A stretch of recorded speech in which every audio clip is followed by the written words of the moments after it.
लंका दहन की कथा। राक्षसों की भीड़ भयभीत होकर भाग गई। हनुमान जी के समस्त मनोरथ पूर्ण हो गए थे। वे विचार करने लगे कि मैंने अशोकवाटिका को नष्ट कर दिया, बड़े बड़े राक्षसों का भी मैंने वध कर डाला और रावण की काफी बड़ी सेना का संहार भी कर दिया। तो फिर लंका के इस दुर्ग को भी क्यों न ध्वस्त कर दूं। ऐसा करने से समुद्र लंघन का मेरा परिश्रम पुनर्तः सफल हो जाएगा। मेरी पूंछ में जो ये अग्निदेव देदीप्यमान हो रहे हैं, इन्हें इन श्रेष्ठ गृहों की आहूत देकर तृप्त करना ही न्यायसंगत जान पड़ता है। ऐसा सोचकर वे जलती हुई पूंछ के साथ लंका की ऊंची ऊंची अट्टालिकाओं पर चढ़ गए और विचरण करने लगे। घूमते घूमते वायु के समान बलवान और महान वेगशाली हनुमान उछलकर प्रहस्त के महल पर जा पहुंचे और उसमें आग लगाकर महापार्श्व के घर पर कूद गए तथा उसमें भी कालाग्नि की ज्वाला को फैला दिया। तत्पश्चात महातेजस्वी महाकपि ने क्रमशः वज्रदष्ट्र, शुक, सारंग, मेघनाद, जम्बोवाली, सुमाली, शोणिताक्ष, कुंभकर्ण, नरांतक, यज्ञ शत्रु, ब्रह्मशत्रु आदि प्रमुख राक्षसों के भवनों को अग्नि की भेंट चढ़ा दिया। इनसे निवृत्त होकर वे स्वयं रावण के प्रासाद पर कूद पड़े। उसके प्रमुख भवन को जलाने के पश्चात वे बड़े उच्च स्वर से गर्जना करने लगे। उसी समय प्रलयंकर आंधी चल पड़ी, जिसने आग की लपटों को दूर दूर तक फैलाकर भवनों के अधजले भागों को भी जला डाला। लंका की इस भयंकर दुर्दशा से सारे नगर में हृदय विदारक हाहाकार मच गया। बड़ी बड़ी अट्टालिकाएं भारी विस्फोट करती हुई धराशायी होने लगीं। स्वर्ण निर्मित लंकापुरी के जल जाने से उसका स्वर्ण पिघल पिघल कर सड़कों पर बहने लगा। सहस्त्रों राक्षस और उनकी पत्नियां हाहाकार करती हुई इधर उधर दौड़ने लगीं। आकाशमंडल अग्नि के प्रकाश से जगमगा उठा। उसमें रक्त एवं कृष्णवर्ण धुआं भर गया, जिसमें से फुलझड़ियों की भांति चिनगारियां छूटने लगीं। इस भयंकर ज्वाला में सहस्त्रों राक्षस जल गए और उनके जले अधजले शरीरों से भयंकर दुर्गंध फैलने लगी। संपूर्ण लंकापुरी में केवल एक भवन ऐसा था जो अग्नि के प्रकोप से सुरक्षित था, और वह था नीतिवान विभीषण का प्रासाद।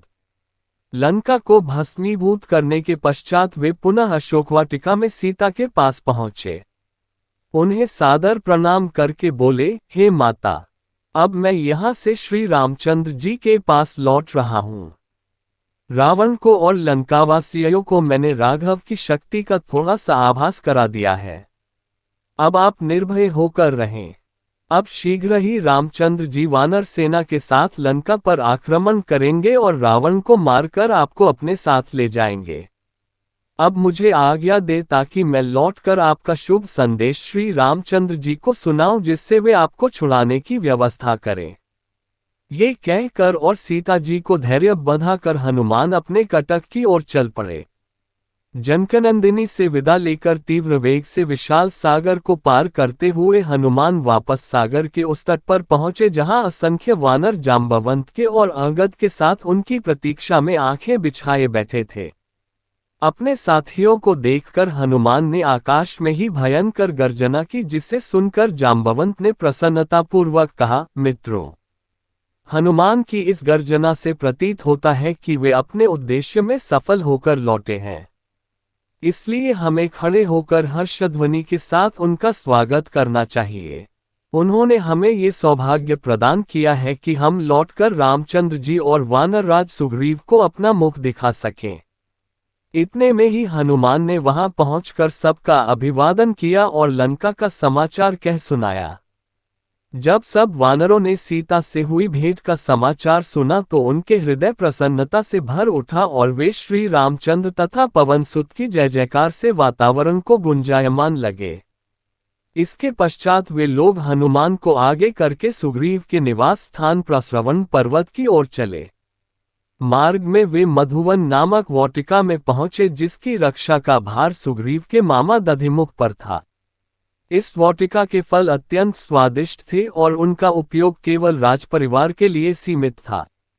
अंगद ने सब वानरों को आज्ञा दी कि वे जी भरकर इन स्वादिष्ट फलों का उपयोग करें। आज्ञा पाते ही सब वानर उन फलों पर इस प्रकार टूट पड़े जैसे लूट का माल हो। अपनी क्षुधा निवारण कर फिर कुछ देर आराम कर वे सब सुग्रीव के पास पहुंचे और उनसे सारा वृतांत कहा।